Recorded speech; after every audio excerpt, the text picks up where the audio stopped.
ओम शांति।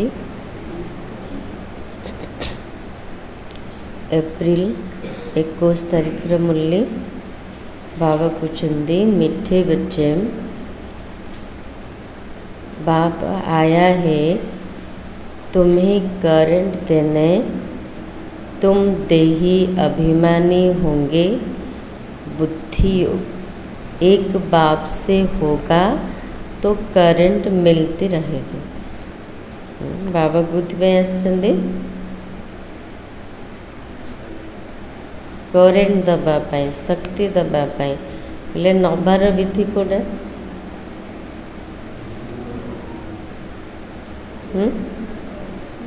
देही अभिमानी है कि एक बाबा सहित जदि बुद्धि जोग लागिकी रहिबो तेबे सब बेले बाबा ठारू करेंट प्राप्त हब।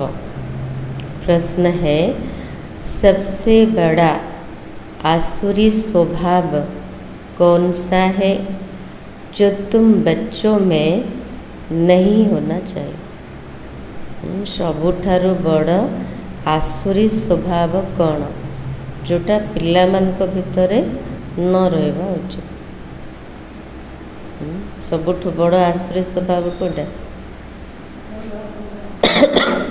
देह अभिमान। आ कौन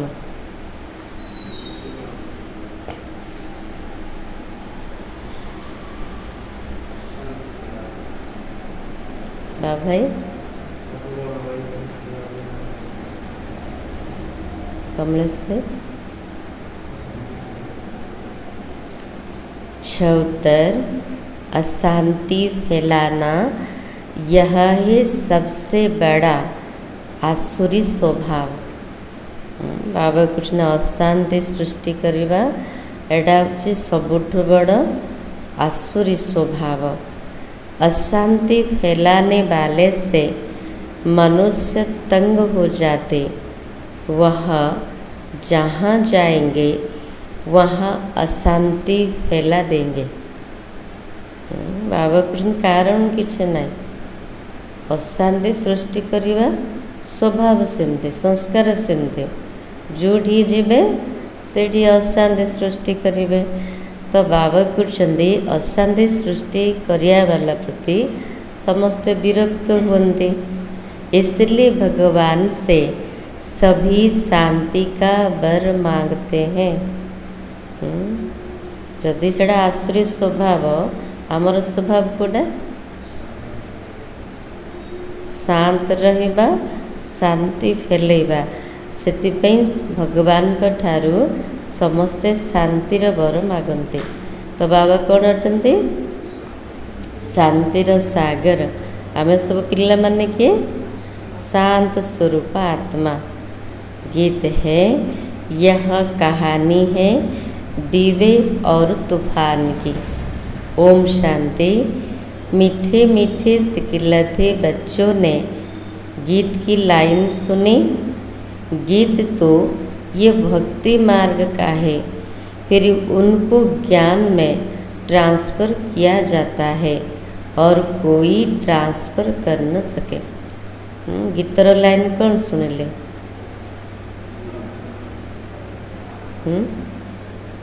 कौन सुनिले? दिव्य और तूफान। तो बाबा कुछ ना सब भक्ति मार्ग गीत आपको ज्ञान मार्ग ट्रांसफर कराई। आर यथार्थ अर्थ कोटा? दीप किए आ तूफान कौन?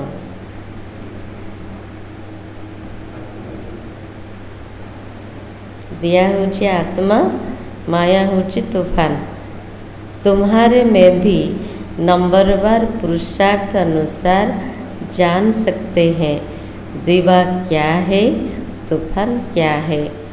बच्चे जानते हैं आत्मा की जोत उछाई हुई है, अब बाप आए हैं जोत जगाने के लिए। आत्मार भी ज्योतिटा लिभि जाए, बाबा तो कुछ जागृत करने आसते। कोई मरते हैं तो भी दिवा जलाते हैं, उसकी बड़ी खबरदारी रखते हैं कि जदि मरुचंदी कार मृत्यु हो गला दीप जला हो जमती लिभि न जाओ ताको ध्यान भी रखुचंदी घी पकई थाउचंदी।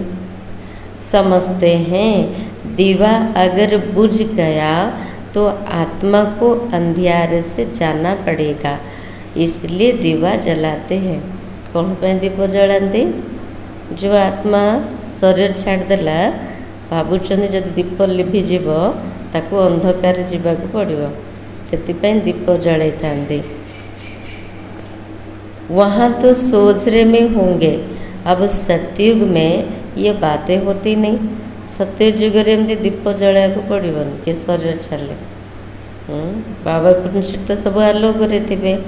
भूख आदि की बात ही नहीं, वहाँ तो बड़े माल मिलते हैं। भोकर किए नथिबे, क्या अभाव नथिबो, तो सबु किछि सेठी भरपूर थिबो। यहाँ है घोर अंधियारा, छी छी दुनिया, सब आत्माओं की जोत बुझाई हुई है। बाबा कहते एटा हूँ घोर अंधियारा, घोर अंधकार दुनिया, पतित दुनिया। प्रत्येक आत्मा रूपी दीप पूरा आलोक कमी गलानी ना, लिभि जाइए। सब आत्माओं की जोत उछाई हुई है। सबसे जास्ती जोत तुम्हारी उछाई हुई है। खास तुम्हारे लिए बाबा आते हैं। क्या पे बाबा आसचंदी? खास करके आम पाई आसचंदी। तुम्हारी जोत उछा गई है, अब करेंट कहाँ से मिले? यदि आत्मा रूपी ज्योतिटा लिभिगलानी करेंट कौट मिले? बाबा ठार। बच्चे जानते हैं करंट तो बाप से ही मिलेगी। करंट जोर होती है तो बल्ब में रोशनी तेज हो जाती। कहते ना वोल्टेज अधिक अच्छी तो बल्ब रे सेतिकी आलोक आसूची। यदि वोल्टेज कमी जीव डिम डिम ही जलुचे ना नहीं। तो अभी तुम करंट ले रहे हो बड़ी मशीन से। बाबा कुछ बड़ मशीन होचंदी के शिव बाबा, तांकठर आमे करंट नौचे। करंट केमते नबा?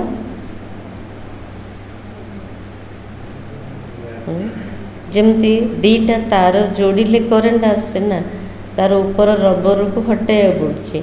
सेमती बाबा सहित जदि बुद्धिर तार जोड़िबा केमती? प्रथमे को रबर को हटाया पड़िबो?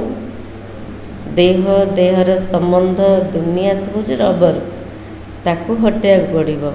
देही अभिमानी स्थिति हेले ही आमे बाबा सहित बुद्धि जोग जोड़ी पारिबा, बाबा ठारू करंट नहीं पारिबा। देखो बॉम्बे जैसे शहर में कितने ढेर आदमी रहते हैं, कितनी जास्ती करंट चाहिए। जरूर इतनी बड़ी मशीन होगी। बॉम्बे शहर बहुत बड़, बहुत लोग रोचंदे।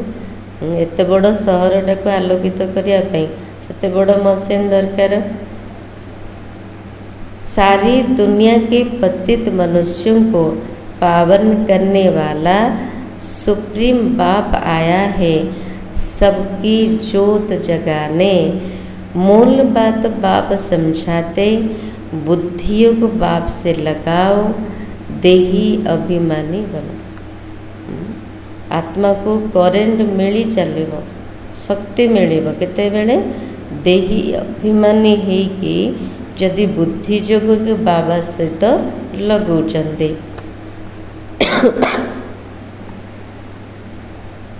सारी दुनिया के मनुष्य मात्र की जोत जगाते बाप कौन है, कैसे जोत जगाते हैं, ये तो कोई नहीं जानते। उनको ज्योति स्वरूप भी कहते। फिर क्या कहते? परमात्मा को ज्योति स्वरूप बोली भी कहते। पुणी कौन कहते? सर्वव्यापी कह देते। ज्योति स्वरूप को बुलाते हैं क्योंकि ज्योति बुझ गई है।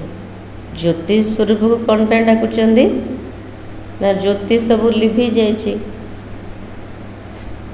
उनको ज्योति स्वरूप भी कहते हैं। साक्षात्कार भी होता है। अखंड ज्योति का दिखलाते हैं। अर्जुन ने कहा मैं तेज सह नहीं कर सकता। अर्जुन को साक्षात्कार होता अखंड ज्योति स्वरूपर। से कौन कहले हजार सूर्य ठारू तेजमय रूप को मु देखी पारुनी, मु सहन करि पारुनी, बहुत करेंट है। तो अब इन बातों को तुम बच्चे ही समझते हो। बाबा कृष्ण ने एते अखंड ज्योति स्वरूप नुह, केवल ज्योति स्वरूप अटे, बिंदु स्वरूप अटे। सबको समझाना यह है तुम आत्मा, आत्माएं ऊपर से यहाँ आती है। पहले आत्मा पवित्र है, उनमें करंट है। आत्मा माने सब परम धाम तलू आसुँच, पवित्र आत्मा आसूचे तो ता भीतर करेंट रोचे, शक्ति रोचे। सत्व प्रधान है, गोल्डन एज में पवित्र आत्माएं हैं, फिर उनको अपवित्र भी बनना है। जब अपवित्र बनते हैं तब गॉड फादर को बुलाते, आकर लिबरेट करो। प्रथमे पवित्र आत्मा, तापर धीरे धीरे अपवित्र बनूचे, तापर डाकुचंदी काकू, बाबा को डाकुचंदी, भगवान को डाकुचंदी। कौन कही के हे मुक्तिदाता आसिकी मुक्त करो। गोल्डन एज में पवित्र आत्माएं हैं, फिर उनको अपवित्र भी बनना है। लिबरेट करना और पावन बनाना दोनों का अर्थ अलग अलग है। मुक्त करिबा और पावन हवा दीटा जार अर्थ अलगा अलगा। जरूर कोई से पतित बने हैं तब तो कहते हैं बाबा आओ, आकर लिबरेट भी करो, पावन भी बनाओ। जदि बाबा को कहले पतित रु पावन कर, मुक्त कर, हेले किए तो बंधन रे पकाउछि, किए तो पतित बनया वाला अच्छे, किए बनाऊे पतित बनया वाला किए माया रावण। बाबा होचंदी पावन बनया वाला। जरूर कोई से पतित बने हैं तब कहते हैं बाबा आओ, शांति का वर दो, यहाँ से शांति धाम ले चलो। अब बाबा ने समझाया यहाँ शांत में तो रह नहीं सकते। ये दुनियाटा हूँ अशांत दुनिया, तेणु समस्ते विरक्त हो सारे। भगवान को कहते हे भगवान आमको एमती दुनिया को नहीं चल जोटी सुख शांति सबकि थी। शांति धाम रे ही शांति अच्छी, तेणु समस्ते मागुचंदी शांतिर बर दियो। बाबा को नहीं तो आत्मा शांति रही पारिबनी। शांति तो है ही शांति धाम में। सतयुग में एक धर्म एक राज्य है तो शांति रहती है। शांति कौटी अच्छी? शांति धाम रे सुख धाम रे। सुख धाम रे गोटे धर्म गोटे राज्य रोचे, तेणु सीढ़ी भी शांति अच्छी। कोई हंगामा नहीं, यहाँ मनुष्य तंग होते किससे? सत्ययुग रे किसी हंगामा नहीं, लड़ाई झगड़ा नहीं। हेले ये हूँ कौन पे? को कारण रू? अशांति से। एक ही घर में कितना झगड़ा हो पड़ता है समझो। स्त्री पुरुष का झगड़ा है तो माँ बाप बच्चे भाई बहन आदि सब तंग हो पड़ते हैं। बाबा कृष्ण यदि स्त्री पुरुष झगड़ा कले माँ बापा भाई भौणी समस्ते विरक्त होचंदी। तो अशांति वाला मनुष्य जहाँ जाएगा अशांति ही फैलेगा, क्योंकि आसुरी स्वभाव है ना। बाबा कृष्ण अशांति करिया वाला व्यक्ति जोठी भी जीव से अशांति ही सृष्टि कर। तो बाबा कहते सेटा हूँ आसुरी स्वभाव। अभी तुम जानते हो सतयुग है सुखधाम, वहाँ सुख और शांति दोनों है। सत्ययुग हूँ सुखधाम, से सुख शांति उभय अच्छे। और वहाँ तो सिर्फ शांति है। कोठी शांति धाम रे केवल शांति, उनको कहा जाता है स्वीट साइलेंस होम। मुक्ति धाम वालों को सिर्फ इतना ही समझाना होता है, तुमको मुक्ति चाहिए तो बाप को याद करो। जो मैंने केवल शांति चाहूँचंदी, केवल मुक्ति चाहूँचंदी, तो सेमानकु बुझाओ, जदि मुक्ति चाहूँच केवल बाबा को मन पकाओ। मुक्ति के बाद जीवन मुक्ति जरूर है। पहले जीवन मुक्त होते हैं, फिर जीवन बंध में आते हैं। बाबा कहते मुक्ति पर जीवन मुक्ति मिलूची। प्रथमे जीवन मुक्त अवस्था रोचंदी, तापर जीवन बंधन रे आसुचंदी। आधा आधा है, अधा आधा कराई, अधा कल्प जीवन मुक्ति, आउ अधा जीवन बंध। सतो प्रधान से फिर सतो रजो तमो में जरूर आना है। पिछाड़ी में जो एक जन्म के लिए आते होंगे, वह क्या सुख दुख का अनुभव करते होंगे। जे सृष्टिर पूरा अंतर अधा जन्म तार थिबो, हेले सेतिकी जन्म रे से कौन सुख दुख अनुभव करिवो, हेले से अनुभव का पाखरे अछि। हेले हमर बेसी सुख ना बेसी दुख। बाबा कहते 4 भागरु 3 भाग सुख, माने अधिक सुख। तुम जानते हो इतने जन्म हम सुख में रहते, इतने जन्म हम दुख में रहते। फलाने फलाने धर्म नई दुनिया में आ नहीं सकते, उनका पाठ ही बाद में है। अन्य धर्मर आत्मा माने नुआ दुनिया रे आसीबेनी, सेमानकर पाठ अछि परे द्वापर जुगरे। भले नया खंड है उनके लिए, जैसे कि वह नई दुनिया है। जैसे बोधि खंड क्रिश्चियन खंड नया हुआ ना, उनको भी सतो रजो तमो में पास करना है। झाड़ में भी ऐसे होता है, आहिस्ते आहिस्ते वृद्धि होती जाती है। वृक्षटा धीरे धीरे बढ़ुचे ना, पहले जो निकले वो नीचे ही रहते हैं।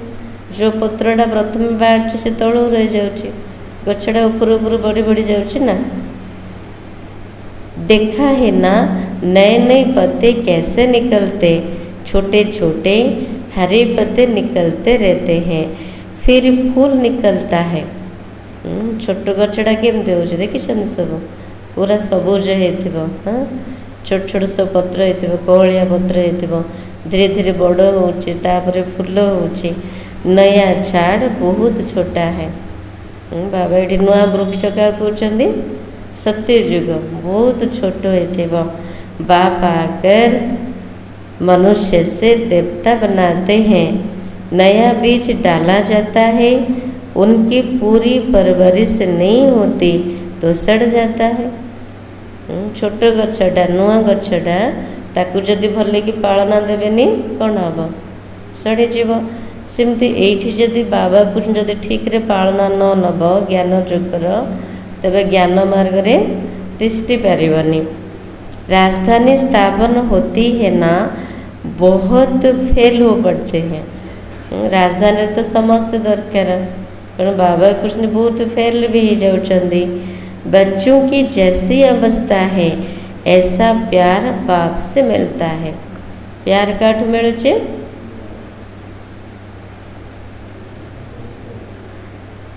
पिला मानकर अवस्था देखिकी बाबा प्यार करुछंदी। जेमितिकार अवस्था सेमितिकार स्नेह। कई बच्चों को बाहर से भी प्यार करना होता है। बाबा कहते केते पिला को देखाणिया स्नेह करिया को पड़ुचे। कोई कोई लिखते हैं बाबा हम फेल हो गई, पतित बन गए, अब उनको कौन हाथ लगाएगा। बाबा कृष्ण केते पिला कहते लिखुंट बाबा मु फेल हो गली, पतित हो गली, हेले सेमानकु साहाय्य करिए किए आगे अच्छा करिया पे। वह बाप की दिल पर चढ़ नहीं सकते।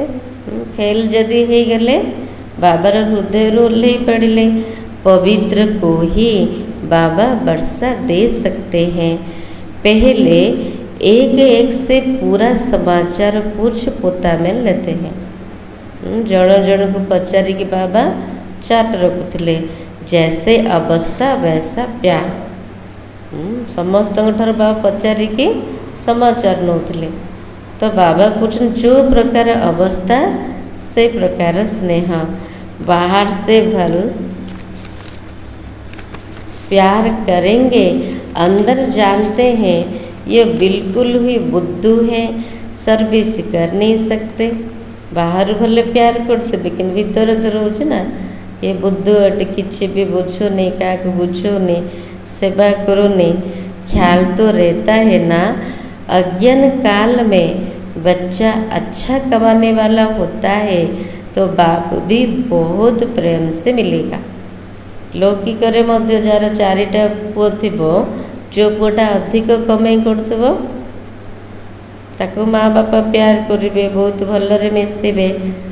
कोई इतना कमाने वाला नहीं होगा तो बाप का भी इतना प्यार नहीं रहता। जदि जे भल कमी करूते बहुत कम करथब तबे ताकू मध्य सेतिकी बापा प्यार करिबनी। तो बाबा कहते बच्चे बाहर में भी सर्विस करते हैं ना, तो यहाँ भी ऐसे है, एटी मध्य सेमते जी जेते अधिक सेवा करिवे सेतिकी बाबार स्नेहर पात्र हबा। जदि कम करचंदी कम स्नेह मिलेबा। भले कोई भी धर्म वाला हो उनको समझाना चाहिए। बाबा कृष्ण कौन सी धर्मर भी होता से मन को बुझा, बाबार परिचय दिया। बाप को लिबरेटर कहा जाता है ना। लिबरेटर और गाइड कौन है उनका परिचय देना है। जदि हम भगवान को मुक्तिदाता कहते, गाइड कहते, तो तेरे तार परिचय देवा दरकार। से केमती मुक्तिदाता अटंती, कौन गाइड करते। सुप्रीम गॉड फादर आते हैं, सबको लिबरेट करते हैं। बाप कहते तुम कितने पतित बन गए हो, प्योरिटी है नहीं, अब मुझे याद करो। पवित्रता केमती आसब, बाबा को मन पकेले। बाकी सब पवित्र से अपवित्र जरूर बनते हैं, बाप तो एवर प्योर है।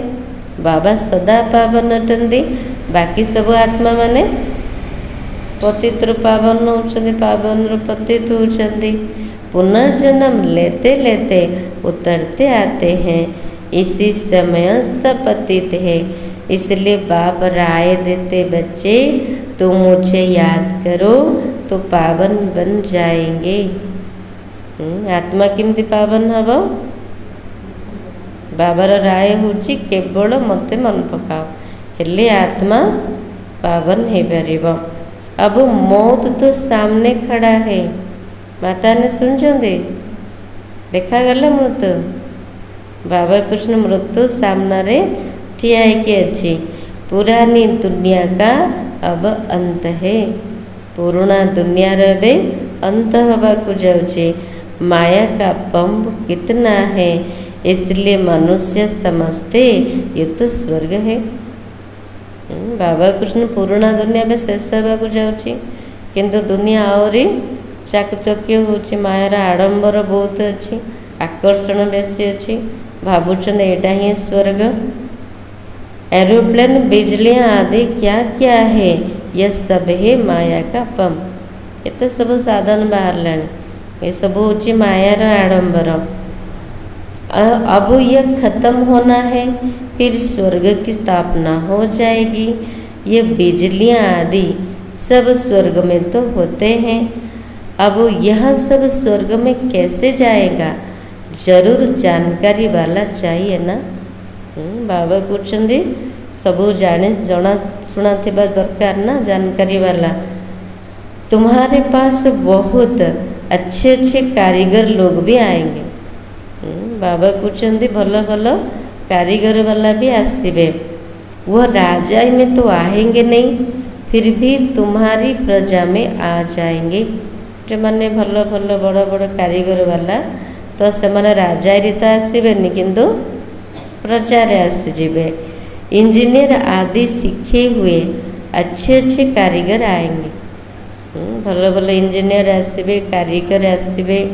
ये फैशन सारा बाहर बिलात से आता जाता है।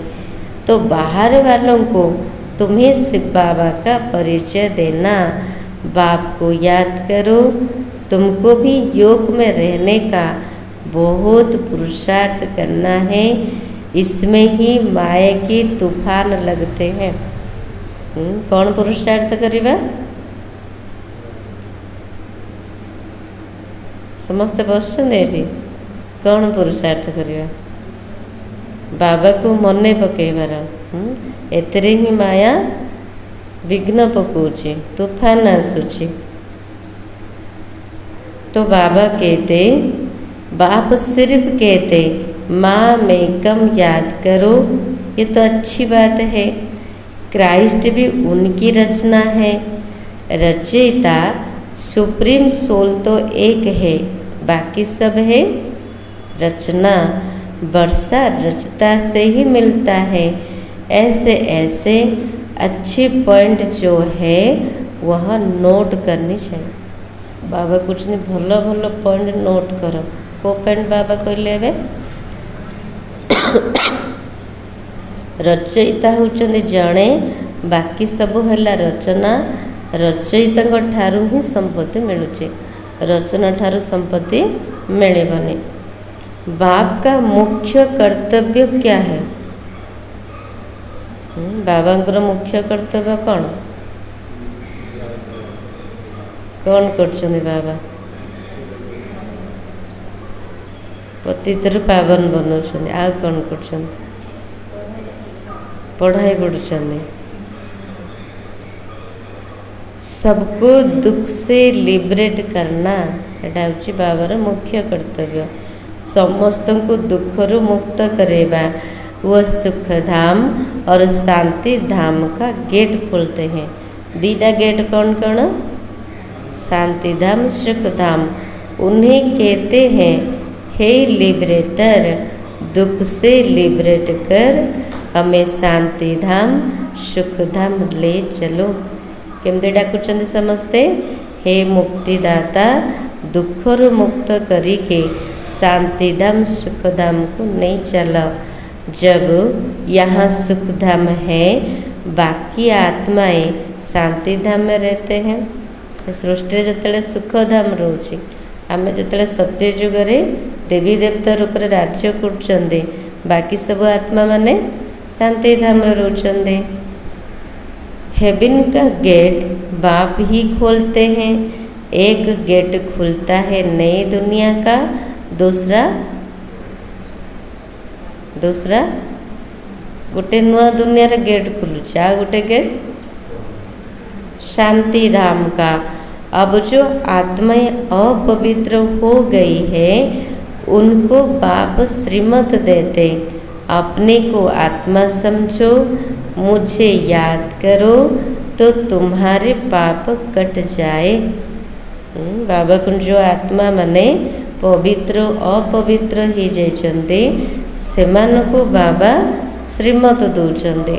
निज को आत्मा भाव, मते मन पकाओ, तेबे पाप कटिଯିब।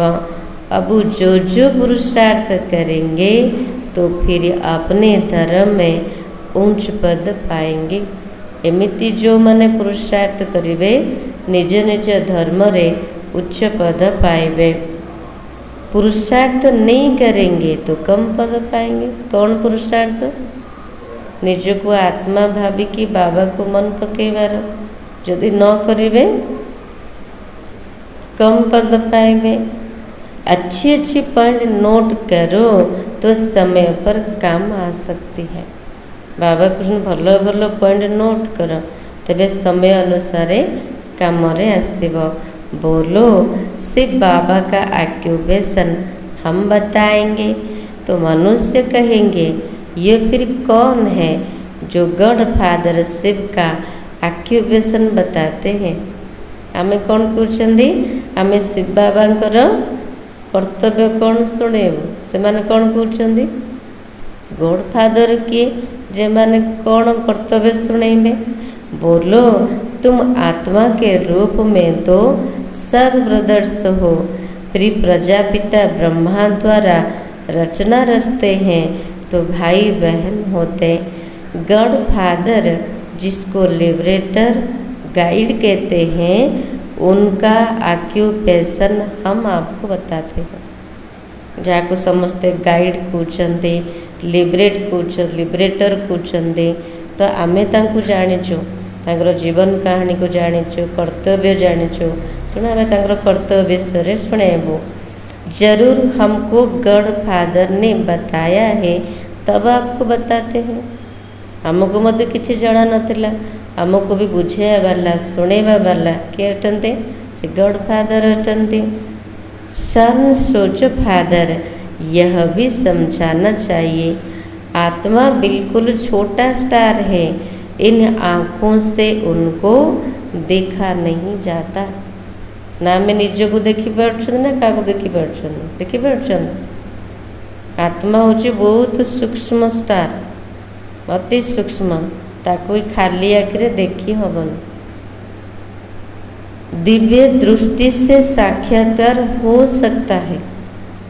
बाबा कहते दिव्य दृष्टि द्वारा साक्षात्कार हो पार। मनेकर साक्षात्कार कले जापर कि आत्मार रूप जमती परमात्मा रूप सेमती, हेल्ले केमती जान कार साक्षात्कार कले कले कौन फायदा हम? बाबा कहते ना, बिंदी है देखने से फायदा थोड़ी हो सकता है। आत्मा बिंदु को यदि साक्षात्कार करले फायदा किसी है पार कि? बाप भी ऐसे ही बिंदी है, उनको सुप्रीम सोल कहते हैं। आत्मा जमते बिंदु, परमात्मा मध्य सेमती बिंदु अटंती, किंतु आमको केवल आत्मा कह परम आत्मा कह।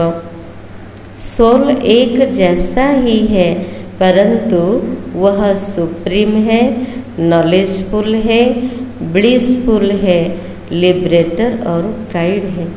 आत्मा परमात्मा भितर तफात कौन अच्छी?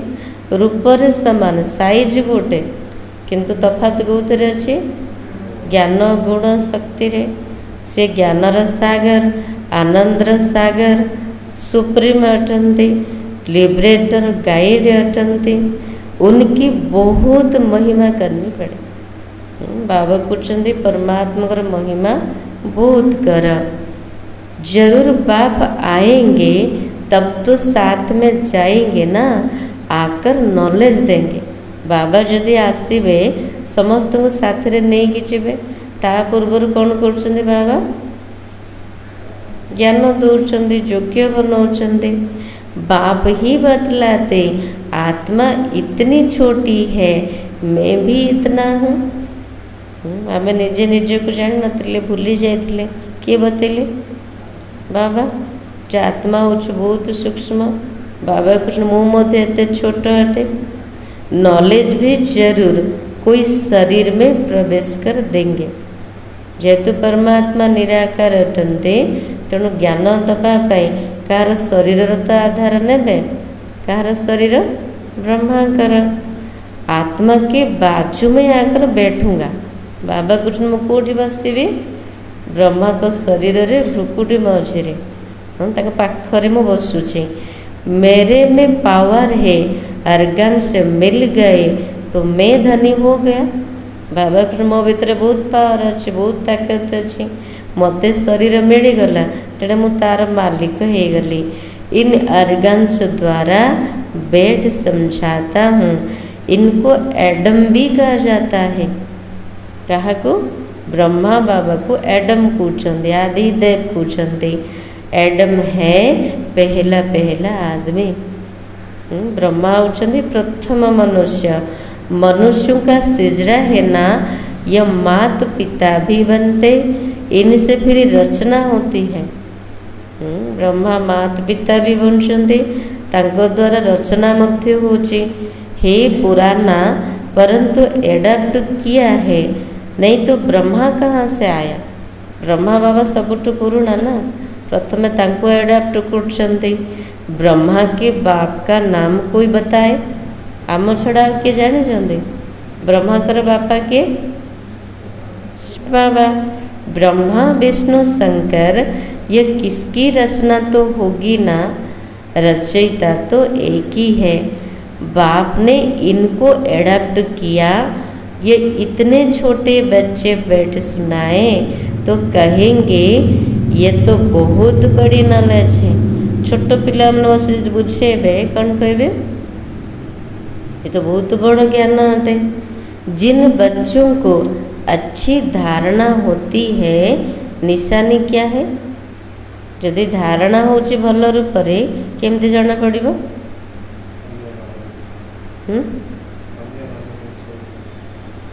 धारणार चिन्ह कोड़ा? हाँ, बहुत खुशी रहेगी, कभी उबासी नहीं आएगी। आलस्य आसबनी, हाई आसबनी, नींद आसबनी। कोई समझने वाला नहीं होगा तो उबासी देता रहेगा। उबासी किए दब? जे बुझु नथिबो, समस्ते बुझुचंदे। यहाँ तो तुमको कभी उबासी नहीं आना चाहिए। बाबा कृष्ण ने उबासी के भी न आसो। कमाई के समय कभी उबासी नहीं आती है। जिते किसी इनकम कर कमाई होची से समय उबासी आसुची कि आसुनी ना। तो आमर मत ए कौन होची? कमाई होची ना।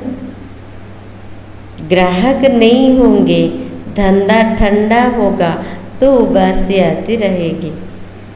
बाबा लौकिक कथा कहते, यदि दुकान को ग्राहक आसिलेनी बाबा कहते धंधा ठंडा हो गला तेबे उबासी आसेबा।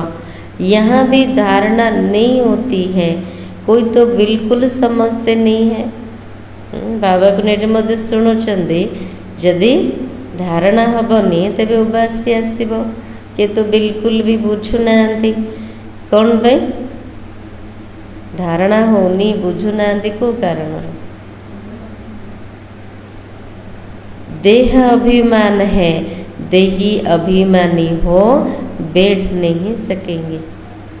देही अभिमानी है कि बसबे तेबे धारणा हब।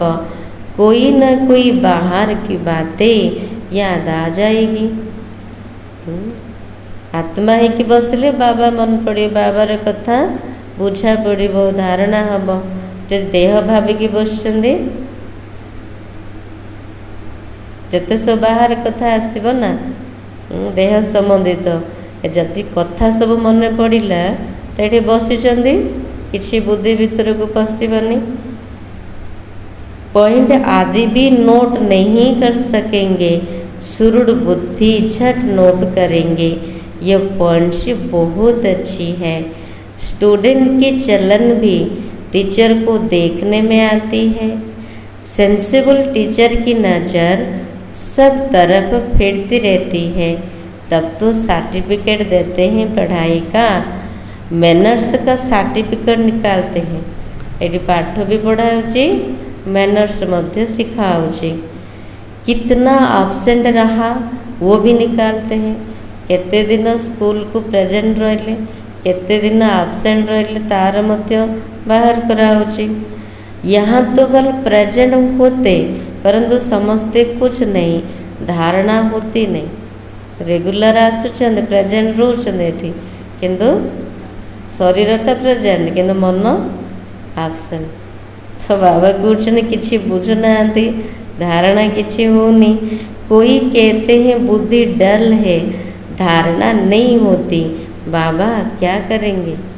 के कहते बाबा मोर बुद्धि डल, मु बुझी पारुनी, धारणा करी पारुनी, कौन करी बाबा? ये तुम्हारे कर्म का हिसाब किताब है। बाबा कौन कहे? तुम्हारा कर्मर हिसाब किताब। बाप तो तदबीर एक ही कराते हैं, तुम्हारी तकदीर में नहीं है तो क्या करेंगे? बाबा कहते हूँ तो पुरुषार्थ करुँची, यदि भाग्य रे नहीं तेरे कौन करेंगे बाबा? और धर्म वाले गीता की बात नहीं समझेंगे। नेशन देख समझाना पड़ता है। पहले पहले ऊंचे ते ऊंच बाप का परिचय देना पड़ता है। वो कैसे लिबरेटर गाइड है। बाबा कृष्ण प्रथमे कहार परिचय दबा जे सबुठार उच्चा बाबार परिचय दबा जे केमती मुक्तिदाता अटंती गाइड अटंती। हेवन में यह विकार होते नहीं। इसी समय इनको कहा जाता है शैतानी राज्य, पुरानी दुनिया है ना। इनको गोल्डन एजड नहीं कहेंगे। को दुनिया को पुराना दुनिया को कई वाक्य सुनार दुनिया सत्य युग है ना। एटा कली युग नई दुनिया थी अब पुरानी हुई है। बाबा कुछ नुआ दुनिया थिला एबे पुराना हो जाइए पुणी थरे नुआ हवाकू जाउची। बच्चों में जिनको सर्विस का शौक है तो पॉइंट नोट करना चाहिए। बाबा को सेवार शौक अच्छी तबे पॉइंट नोट करवा दरकार।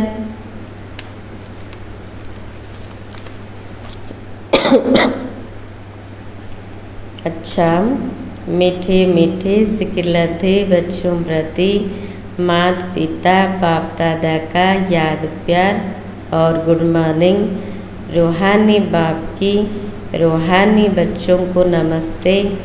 हम रूहानी बच्चों की रूहानी बाप दादा को याद प्यार और नमस्ते। धारणा के लिए मुख्य सार कौन कहले बाबा कमलेश भाई।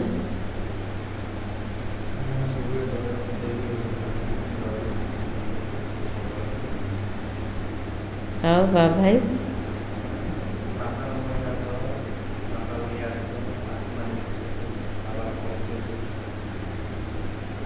मुन्ना भाई।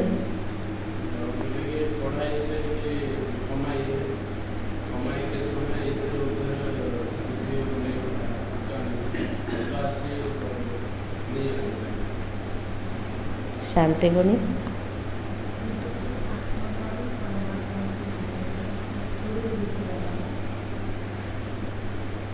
गायत्री बनी।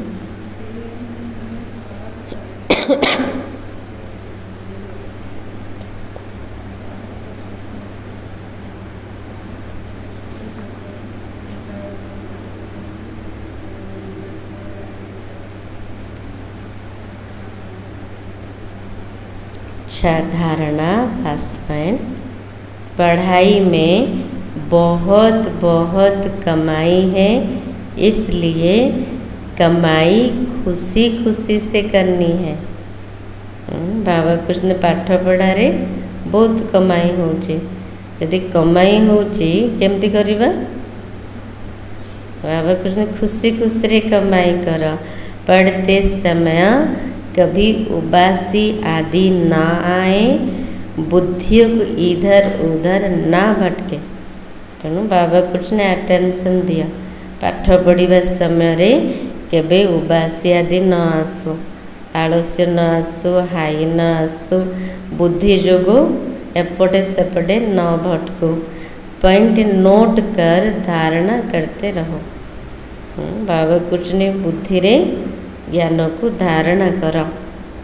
सेकेंड पॉइंट, पवित्र बन बाप के दिल का प्यार पाने का अधिकारी बनना है। बाबा हृदय स्नेह पाइबार अधिकारी हबार अच्छे तो किए हो पारे। बाबा को जी आम भितर पवित्रतार धारणा हम। सर्विस में होशियार बनना है, अच्छी कमाई करनी और करानी है। बाबा कृष्ण सेवारे होशियार हवा, भल कमाई करिबा और अन्य मानक द्वारा करेबा। वरदान, मर्जीवा जन्म की स्मृति से सर्व कर्म बंधनों को समाप्त करने वाले कर्म योगी भव। मर्जीवा जन्मर स्मृति द्वारा सब कर्म बंधन को समाप्त करिया वाला कर्म जोगी हुआ। यह मर्जीवा दिव्य जन्म कर्म बंधनी जन्म नहीं, यह कर्म योगी जन्म। बाबा कृष्णटा हूँ मर्जीवा दिव्य जन्म। ब्राह्मण माने कौन दिव्य जन्म मिली मर्जीवा जन्म अच्छे बंची था मर जाए तेणु बाबा कहते यहाँ हूँ दिव्य जन्म कर्म बंधनी जन्म नुह कर्म योगी जन्म अटे। इसी अलौकिक दिव्य जन्म में ब्राह्मण आत्मा स्वतंत्र है न कि परतंत्र। बाबा कृष्ण अलौकिक दिव्य जन्म अटे तो यही अलौकिक दिव्य जन्म रे ब्राह्मण आत्मा स्वतंत्र अटे परतंत्र नुह। यह देह लोन में मिली हुई है। बाबा कृष्ण पूरा स्वतंत्र संपूर्ण रूप से कौटी मध्य बंधन नहीं ना तन्र बंधन ना मनर बंधन सूक्ष्म बंधन नहीं कि स्थूल बंधन नहीं आत्मा बिल्कुल स्वतंत्र अटे। तो ये देह मध्य मिली कौथि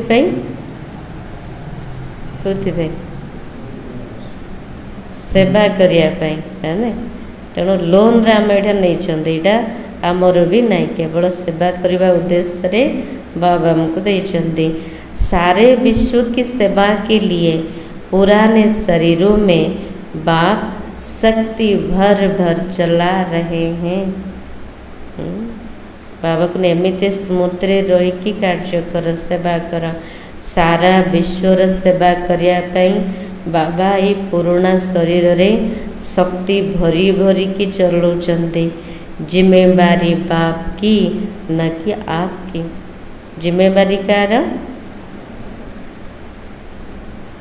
शुणागलानी जिम्मेवारी कार जिम्मेवारी बाबार मु केवल निमित्त मात्र। बाप ने डायरेक्शन दिया है कि कर्म करो आप स्वतंत्र हो चलाने वाला चला रहा है। बाबा डायरेक्शन देछन्ति जे कर्म कर आत्मा तो स्वतंत्र अटे आमे स्वतंत्र अटंते चलेवा वाला चलाउचे चलाया वाला किए करया वाला किए बाबा। इसी विशेष धारणा से कर्म बंधनों को समाप्त कर कर्म योगी बनो। को धारणा दरकार भितरे करया वाला बाबा करूछन्ति चलेवा वाला बाबा चलाउछन्ति मु केवल निमित्त मात्र। ए शरीर मध्य विश्व सेवा पाई बाबा मते देइछन्ति बाबा शक्ति भरिकी चलाउछन्ति। एमिति जदि भीतर विशेष रूप से धारणा कले तबे कर्म बंधन को समाप्त करिकी कर्म योगी जीवन बने जीव। स्लोगन समय की समीपता का फाउंडेशन है बेहद की वैराग्य वृत्ति। फाउंडेशन कोटा बेहदर वैराग्य वृत्ति। ए फाउंडेशन जेते पक्का हब जेते मजबूती हब तेबे समयर समीपता बहुत शीघ्र आसीज। समय को आम समीप आनीपर अव्यक्त सारा कमांड रूप की स्मृति से सदा विजयी बनो। जितना जितना याद में रहेंगे उतना अनुभव करेंगे कि मैं अकेला नहीं लेकिन बाप दादा सदा साथ है। एकुटिया केतले फील करछन्ते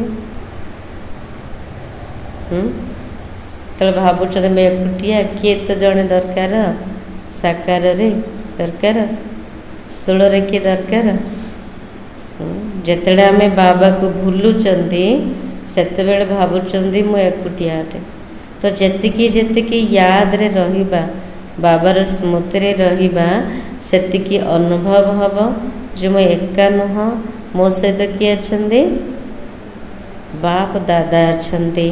कोई भी समस्या सामने आए तो यही स्मृति में रहे मैं कमांड हूँ तो घबराएंगे नहीं।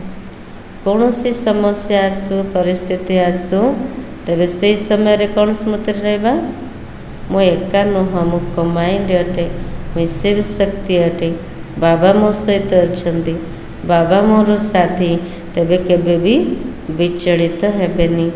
कमांड रूप की स्मृति से कोई भी मुश्किल कार्य सहज हो जाएगा। सर्वशक्तिमान बाबा जदि मो सहित अच्छा कमांड रूप स्मृति अच्छा तेबे कौन सी मुश्किल कार्य सहज हो। अपने सब बोझ बाप के ऊपर रख स्वयं हल्का हो जाओ तो सदा अपने को खुशनसीब अनुभव करेंगे और वो फरिश्ते के समान नाचते रहेंगे।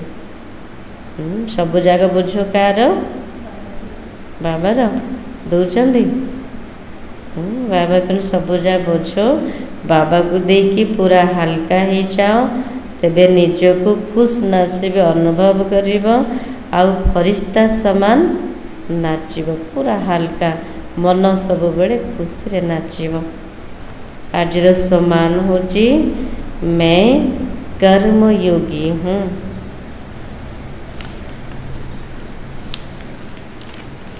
कौन थिला सारे बाबा कौथि आसछन्ते? हाँ बाबा आया है तुम्हें करंट देने। तुम देही अभिमानी होंगे, बुद्धि योग एक बाप से होगा तो करंट मिलती रहेगी। बाबा कृष्ण करेंट नबार विधि जानिबार अच्छे नबार शिखेबार अच्छी केमती बाबा तो दबापाई आसछन्ते नबा केमती जेते निजको आत्मा बोली भाविबा देही अभिमानी ही कि जेते बाबा को मन पकेबा तेबे आम भितर सेतिकी शक्ति भरिब करेंट मिलिब। अच्छा ओम शांति।